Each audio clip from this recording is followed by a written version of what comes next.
There are about 1,000 blockchains in our world, and more are being written into code right now.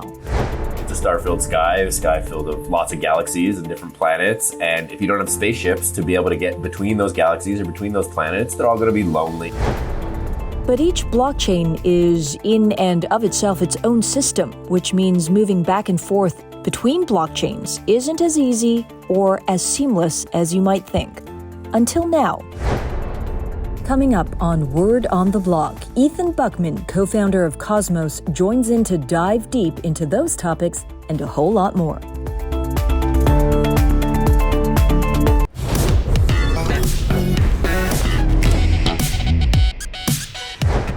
The world of blockchain is a siloed one. Blockchain protocols are many, and they don't necessarily talk to one another or work seamlessly together.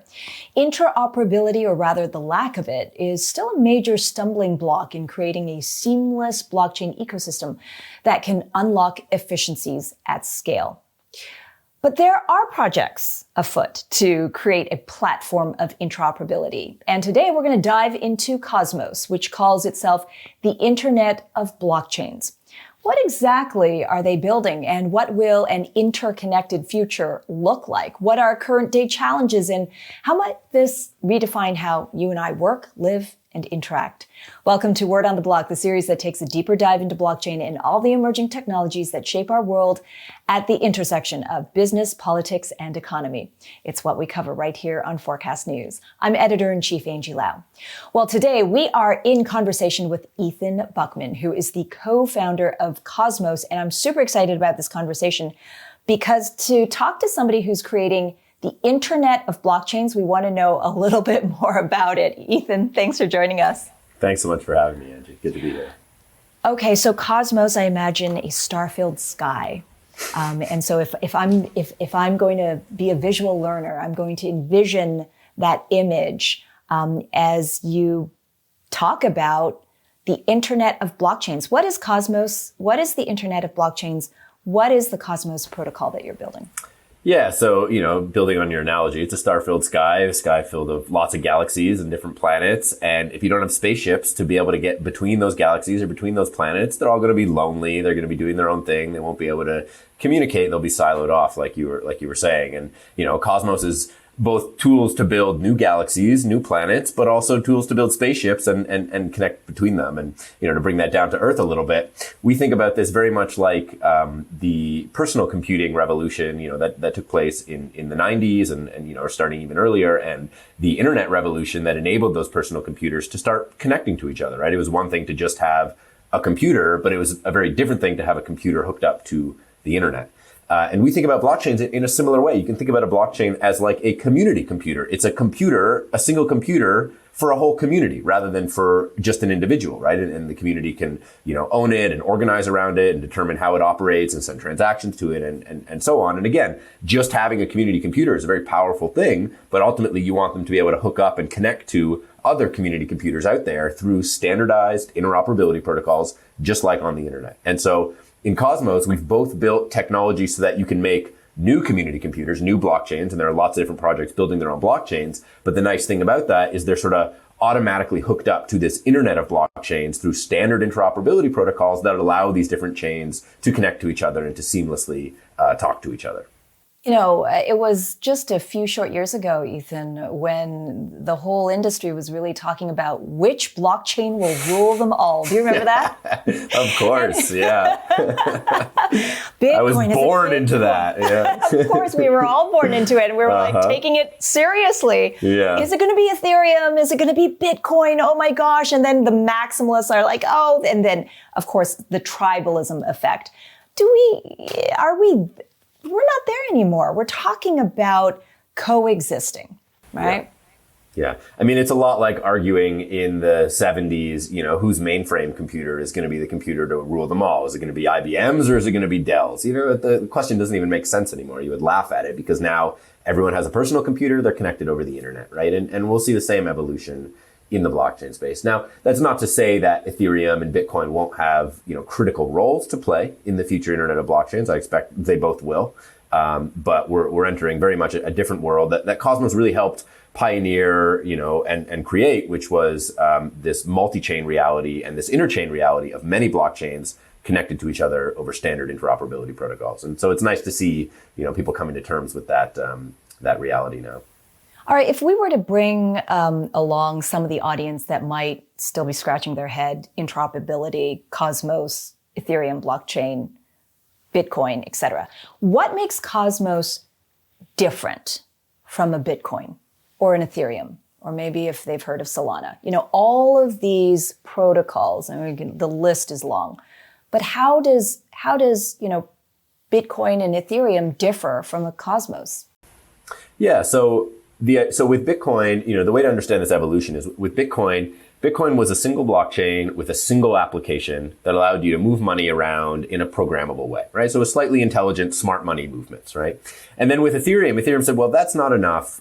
Moving money is cool, but we want more featureful applications. We want to be able to do more complex things. We want to be able to build, financial applications and games and whatever. And so we want a general purpose computer on our blockchain.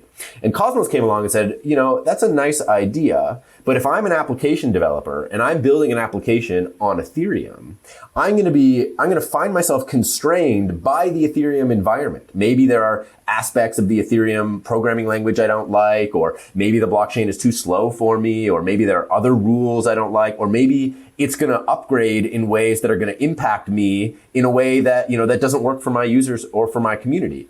And so the idea behind Cosmos was to really prioritize this problem of sovereignty, what we call sovereignty, which is the ability for the users and developers of an application to really be sovereign over how that application is run, the infrastructure it's run on, and to give each application its own blockchain. So rather than having many applications as smart contracts on a single blockchain like Ethereum, each application can have its own blockchain, or what we call an application-specific blockchain.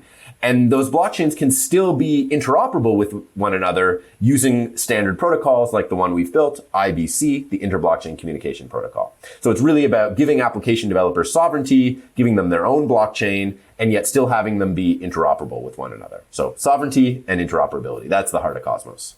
And I want to dig into IBC a little bit more. As you said, it's the Inter-Blockchain Communication Protocol. It's perhaps one of the most interesting elements of the Cosmos ecosystem, as it really aims to be that connective tissue, or the spaceships that you mentioned, of segregated blockchain networks that can't necessarily exchange value with one another. How does that actually work within Cosmos and perhaps the broader blockchain ecosystem? What does IBC try to solve? Yeah. So IBC tries to solve this problem of standardizing communication between different blockchains, right? So in the same way that we have standard internet protocols like TCP/IP that all our computers now are using to standardize their communication, no matter what kind of computer you have. It could be a Linux computer, an Apple computer, a Microsoft computer, a server, a cell phone. It doesn't matter. They can all use the same standard communication protocol. And then using that standard communication protocol, you can build all kinds of applications on top. You can have email, you can have Zoom messaging, you can have Facebook, whatever you like. And so in a similar way, we have built with IBC a standard communication protocol that allows you to abstract over the underlying blockchain technology so that any different kind of blockchain can communicate with other blockchains in a kind of standard way and build many different kinds of applications on top. And of course, the first application that most people are excited about is token transfer, just being able to transfer tokens from one chain to another. But we're already starting to see more advanced IBC applications that allow things like accounts to be managed from one chain by another, or for security to be shared between one chain and another. So a lot more advanced kinds of applications can be built on top of this general purpose communication protocol of IBC. But another important element of the Cosmos ecosystem is Atom, the protocol's native token used to pay transaction fees, reward stakers who are securing the network. As you build out Cosmos and as you have the Atom token in there, what is that value proposition against current market realities? Yeah. So the thing about Cosmos is we're very long-term oriented. We don't get caught up in short-term price fluctuations. I mean, we've been through bear markets. We've seen it all. We're building an ecosystem and we're trying to change the nature of the game, right? So we're not trying to play the game that already exists. We're trying to create a new game.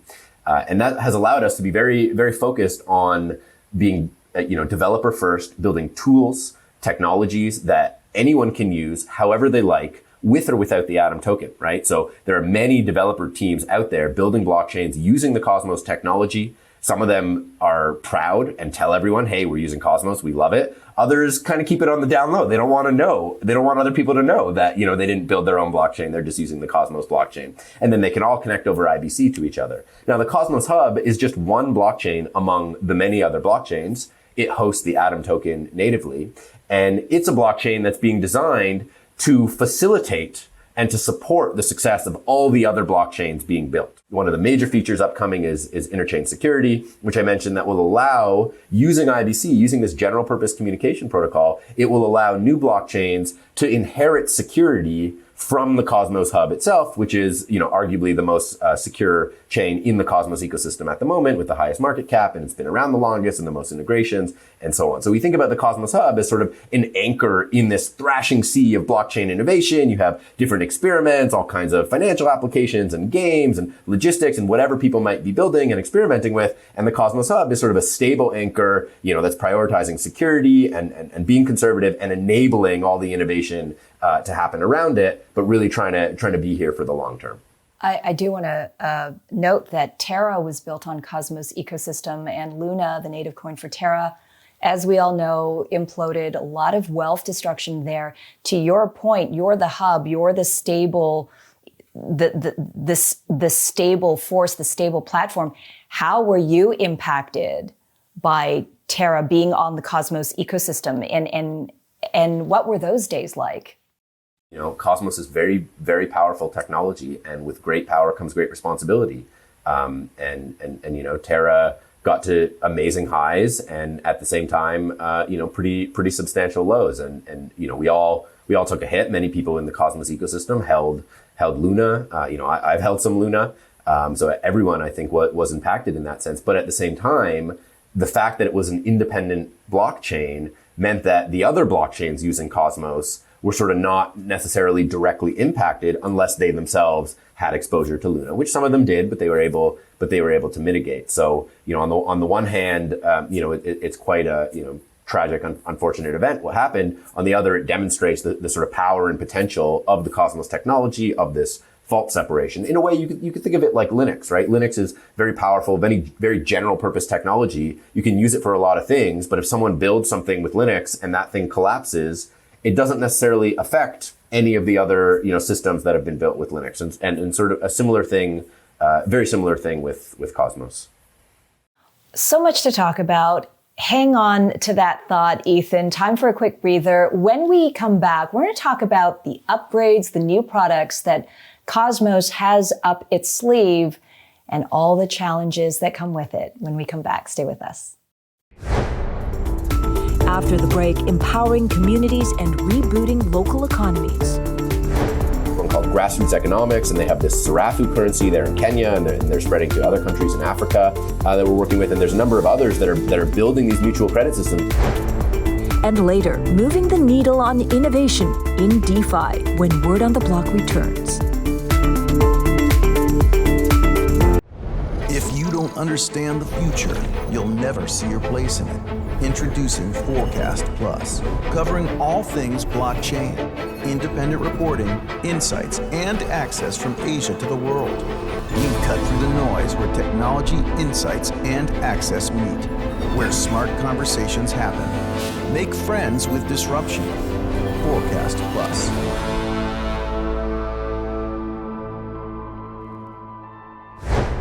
Welcome back. We are with co-founder of Cosmos, Ethan Buchman, and lots to talk about. So Cosmos is quite a unique blockchain protocol, okay? So it's got a number of interesting innovations to push mass crypto adoption. As we know, mass adoption is that holy grail.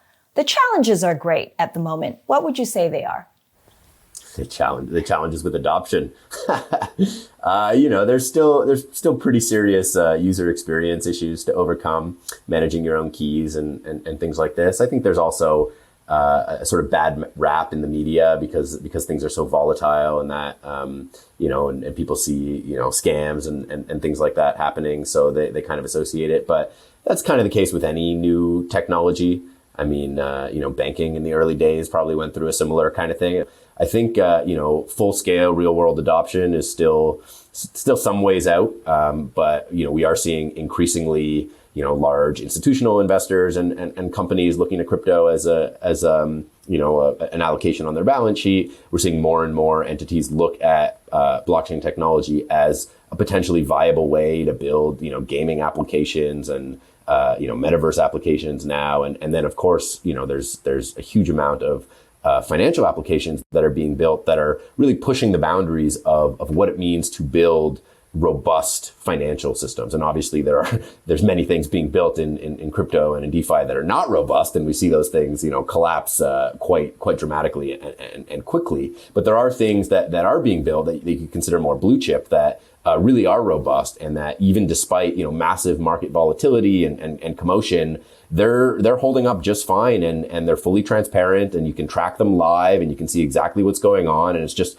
tremendous how powerful that level of transparency is, for investors, for, people using the system, to be able to understand exactly what's happening in a way that is really just impossible with the traditional financial world. So there's a lot for traditional finance and, traditional institutions to learn from the transparency and the sort of accessibility that certain crypto systems enable. And, and again, that's not to say there aren't a lot of bad things happening too. And, that's the case with any new technology, but, you can't throw away the baby with the bathwater, so to speak. And there's a lot of really amazing innovation and insight to be gleaned from all this. So. No, yeah. To your point, accessibility and transparency is really, really critical. The problem is that for the individual, it's hard to scale that. You only have a number of hours in a day, and to be consistently trying to police your own transparency and, hold your blockchain accountable. I mean, if you thought that what we're talking about is hard, that's probably infinitely more impossible to manage. I mean, it's very simple. All you have to do is just read the code for yourself, right? I mean, everyone knows how to read code, yeah, right? So you everybody can just knows how to read code. It's just trivial. Just read the code before you deposit money, and then you have no problems. Well, I don't know. This is what people say. Obviously, that's ridiculous, right? I mean, that is the barrier to adoption, is that people say things like that with a straight face. Okay, so it is. And so, what responsibility do protocols have and developers have, and also the regulators? What is this mix of security, if you will, or reassurance that allows, the non-code readers, Ethan, amongst us, to be able to participate? Yeah, I mean, I think that's a really good, important question. And I think it highlights how far we have to go. I think even in the traditional financial system, there have been major shocks and major crises. And in a sense, the 2008 crisis was something we've never fully recovered from. I mean, sure, the stock market recovered, but if that's your only measure of, economic well-being, then you're going to miss the mass, the majority of people, many of whom are really suffering and don't show up in the statistics. And in a sense, that system has collapsed quite tragically. And so if that's your benchmark, if that's your gold standard for what, a secure system looks like, that's a pretty low bar. And I'm, quite certain we can do better than that. I'm not sure we're quite there yet. I mean, crypto has its own problems, and, there's a lot further to go. And what we need is something that pushes more to local communities and, municipalities and empowers cities and sort of a more local approach to finance, to investing, to security, to our online life in general. And that's going to be a generational shift. I mean, it'll require, new forms of education, raising students in different ways. It's not something that's going to happen in a few years, 5 years, even 10 years. But I think that's the transformation we're going through. I mean, these are sort of once every few centuries kinds of transformations that we're talking about here. And it's a difficult thing to talk about because people want to know what's happening in the next 5 years. Well, we're trying to think about what's happening over the next 50. And that's really the time frame we need to be thinking in generations, really.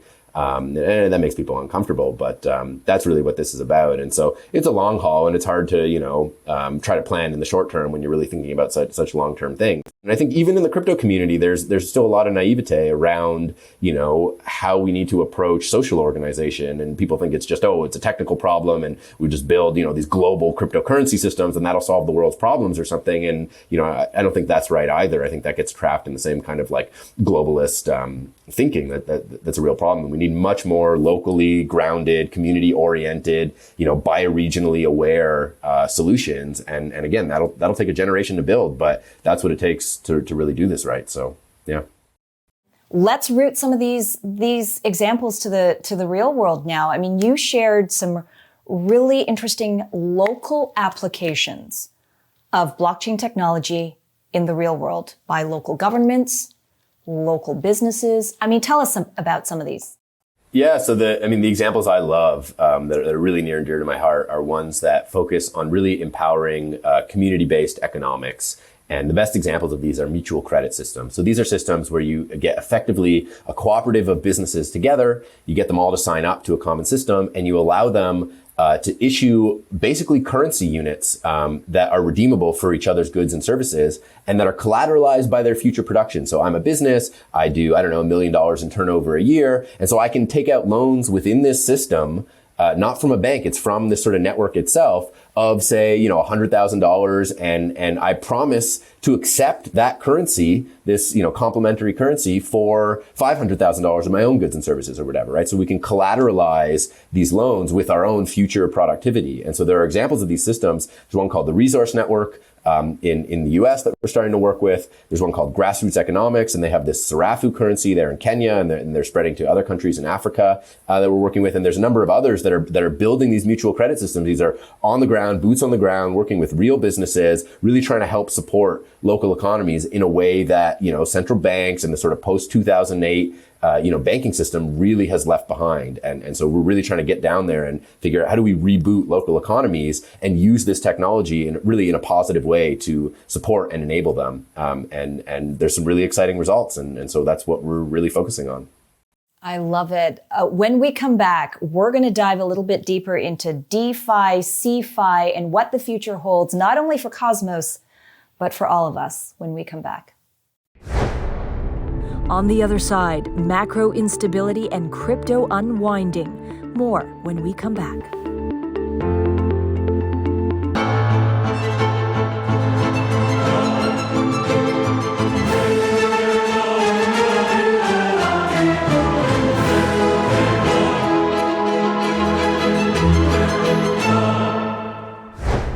All right, back with Ethan Buchman, co-founder of Cosmos. And there's a lot of runway for you guys. You called out 50 years.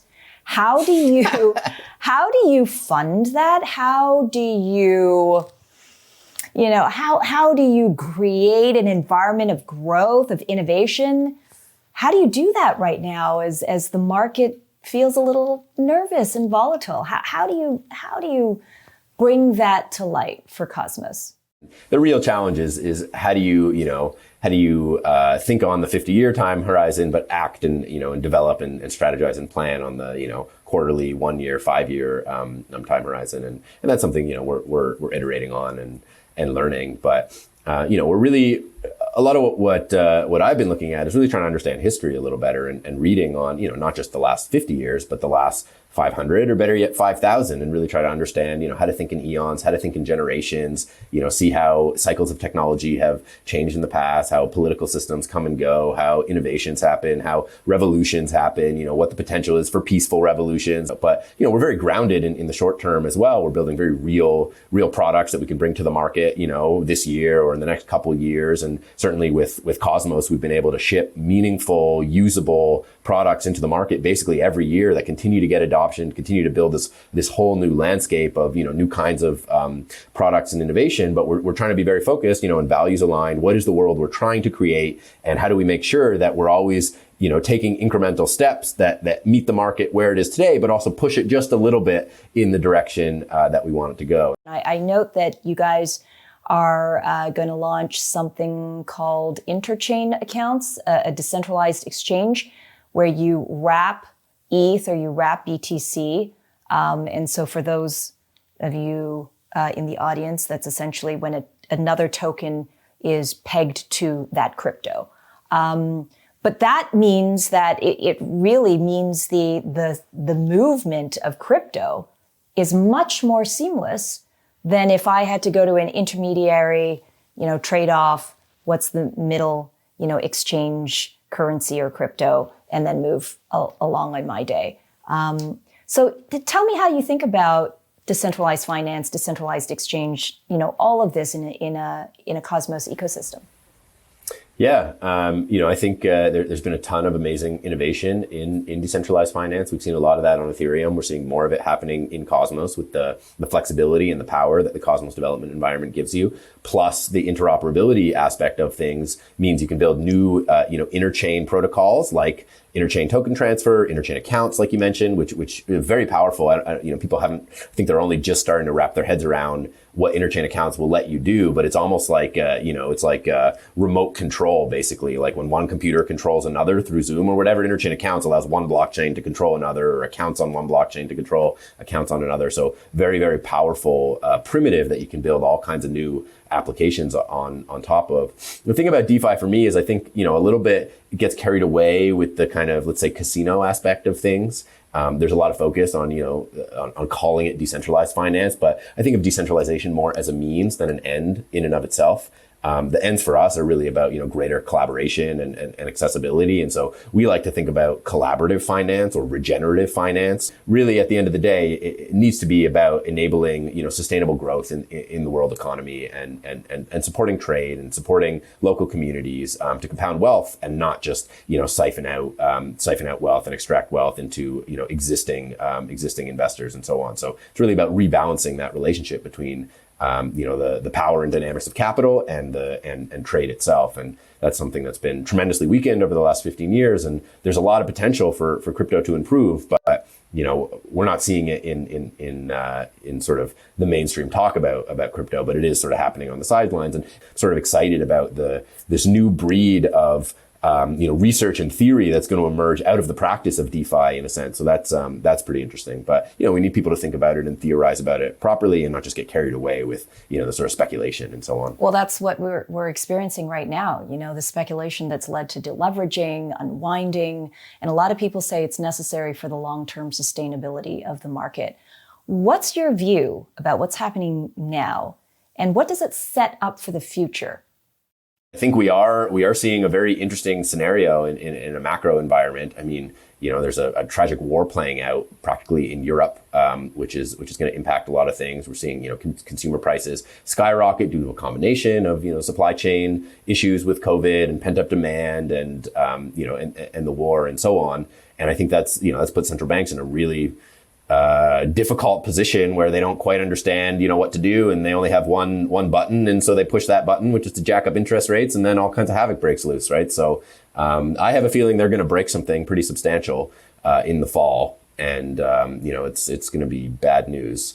I don't know exactly what that looks like, but I think in the short term we're going to see some real pain in the global monetary environment, and I don't know how to predict exactly what that is going to do, but I see a lot of uncertainty ahead, which is unfortunate, but that's kind of the reality. But I'm hoping that we can manage to pull ourselves out of it somehow and really focus on impactful applications that can really help communities boot up again and do things in a more sort of bottom up and resilient fashion, so that things happening on one side of the planet won't have as much impact on things on the other.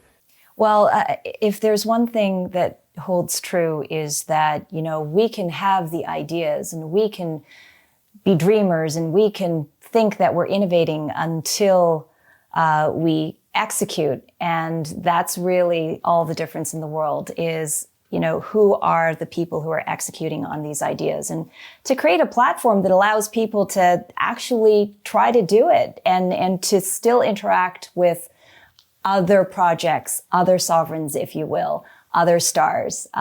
It's really fascinating, and I really appreciated you sharing that with us today. Of course. Thanks so much for having me. Ethan, it was a pleasure. Thank you so much. And thank you, everyone, for joining us on the latest episode of Word on the Block. I'm Angie Lau, Forkast Editor-in-Chief. Until the next time.